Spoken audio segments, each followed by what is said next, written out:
I've come to realize that there are two types of clients. Client A is blessed to have a healthy budget and is likely moving into a brand new home, so she's got a blank slate. Client B is ready to bring her own style and personality into her current home. She's got a limited budget and she's already got furniture. In addition to the pieces she and her hubby bought when they first moved into the house, she's also got a few heirloom items from her mom and aunt and grandmother that she can't seem to part with. I probably don't have to tell you this, but 9 out of 10 of my clients are Client B. In fact, I would venture to guess that you yourself are Client B. Since I work with her so often, I can tell you that one of the first questions Client B always asks me is, what should I keep and what should I give away? What should stay and what should go?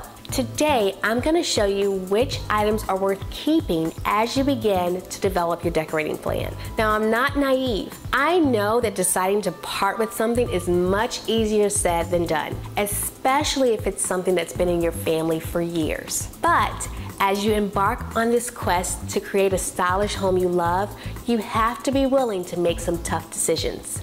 Basically, if the piece doesn't work, it doesn't work.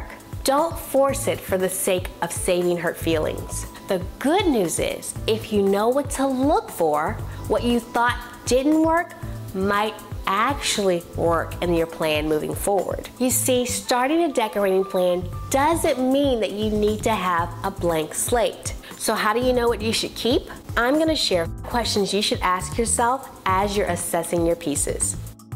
Question number 1, what's the story?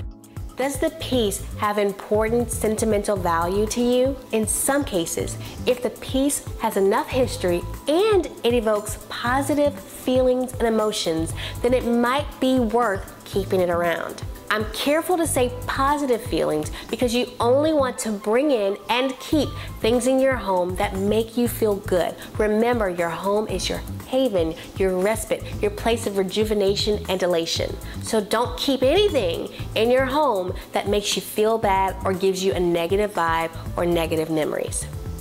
Question number 2, is it well made? Pieces that are made of quality materials, made by highly desirable brands, and have clean lines are great foundational pieces for a room. Take the time to thoroughly examine the piece in question. Look for markings, labels, material indications. Look at the joint and the internal mechanisms of the piece. Do a Google search to see if you can find information on the manufacturer and the market value of the piece. At the very least, this information will be useful to you if you decide to eventually sell the piece. Question number 3, can it be reimagined? In most cases, if a piece is well made, it can be given a facelift. Sofas can be recovered. Case goods can be refinished or stained. The possibilities are endless. Need help in the inspiration department? Check Pinterest or Google Images to find photos of inspirational pieces that look like what you eventually want your piece to look like.